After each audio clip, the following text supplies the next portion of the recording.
अच्छे विचार अपने बना रखे होंगे, आपके कार्य भी उतनी तेजी से बढ़ते हैं।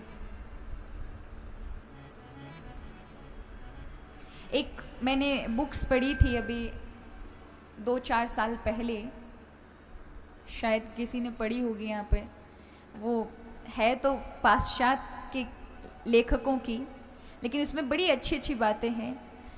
उसमें लिखा था, उस बुक्स का नाम था द सीक्रेट। उसमें पूरा खेल ये विचारों का ही है। कई लोगों ने अपने विचार सोच सोच के कि मुझे ये करना है, ये करना है, तो उसने उन चीजों को आकर्षित कर लिया अपनी ओर।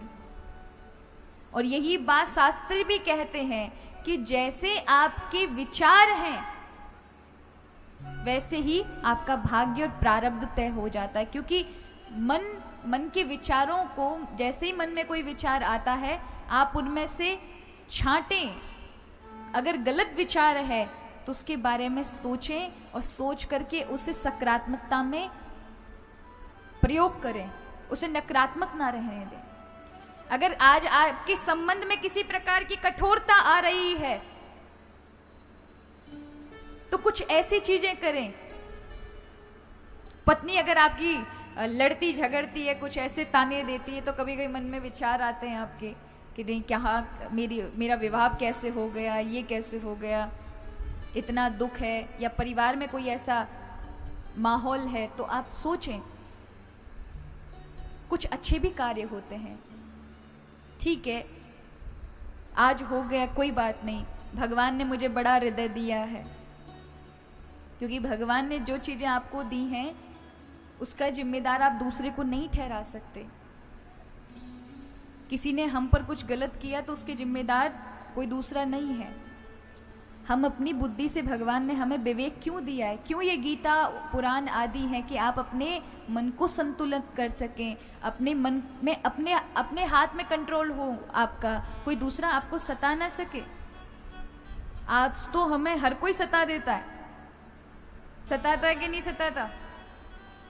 किसी ने अच्छा नहीं बोला तो आप दुखी, किसी ने अच्छा बोल दिया आपको तो आप खुश, किसी ने आपको कहा कि आपने आज अच्छे कपड़े पहने हैं तो आप खुश, और आप खुद अभी मिरर के सामने, शीशे के सामने देख कर आ रहे हो, 50 बार देख लिए, वाह बहुत बढ़िया लग रहे, लेकिन सामने से किसी ने कह दिया क्या पहन लिया, बहुत बुरे लग रहे हो, तुम्हारा सब का सब धुल गया वहीं की वहीं। जो संतुष्टि वहां करके आए थे कोई काम की नहीं रही। तो उसका कारण क्यों? क्योंकि हमने हमारा जो मन का नियंत्रण, कंट्रोल जो होता है ना, वो दूसरे के हाथ में दे दिया है कि भैया तुम्हें जैसा चलाना है चला लो, तुम्हें हंसाना है हंसाओ, रुलाना है रुलाओ, हम तो तुम्हारे वश में हैं। तो भगवान कहते हैं ऐसे लोग बद्ध जीव हैं जो दूसरों के में बंधे हुए हैं। लेकिन जिन्होंने अपने मन को नियंत्रण कर रखा है, भैया तो ये हंसनो है हंस, रोनो है रो, तू मुझे नहीं कोई प्रभावित कर सकता, क्योंकि मेरा रिमोट कंट्रोल मेरे हाथ में, मुझे कैसे चलना है। तो फिर आप मुक्त जीव हैं। इसी में भगवान गीता में कहते संगा संजायते कामा, कामा क्रोधो भी जायते, और क्रोध सम्मोह भवती। संग से कामनाओं का जन्म होता है, और कामनाओं की पूर्ति ना हो तो क्रोध का जन्म होता है। क्रोध जब आता है तो मोह पैदा कर देता है, और मोह आने से बुद्धि नाश हो जाती है। बुद्धि नाशो प्रणश्यति, इसका अर्थ क्या है, इसे एक उदाहरण में समझाऊं। ये आंखें जो है ना, बड़ी खतरनाक इंद्री है या नहीं? जो चीज मैयाओं ने नहीं देखी होगी, किसी की साड़ी, कोई गहना, तो महाराज कोई फर्क नहीं है, सब अपने अपने घर में खुश। लेकिन जो चीज तुम्हें पसंद आ गई तो पूरी मार्केट छाना हो गया, वो चीज चाहिए चाहिए चाहिए, कहाँ गए? अरे वैसे नहीं है, पूरा दुकानदार, जितने भी दुकानदार भाई होते हैं ना, उनके लिए सारी मैया सब बहनें होती हैं, और सारी बहनों के वो एकमात्र भाई होते हैं। भैया जी ये वाली नहीं, दूसरी वाली दिखाओ। वो 100 दिखा देगा ना तो भी मैयाओं को संतुष्टि नहीं होगी। वो वैसी वाली नहीं है, वो कमला ने पहनी थी, वैसी नहीं है, वैसी नहीं है। होता है ना, क्यों? क्योंकि आंखों ने देख लिया तो बस भाइयों का भी होता है, कोई चीज देख ली, कोई गाड़ी देख ली, कोई चीज पसंद आ गई तो बस अब कुछ भी हो इसी को पाना है। और अगर इतनी मेहनत करने के बाद वो चीज ना मिले तो क्या होता है, फिर क्रोध का जन्म होता है।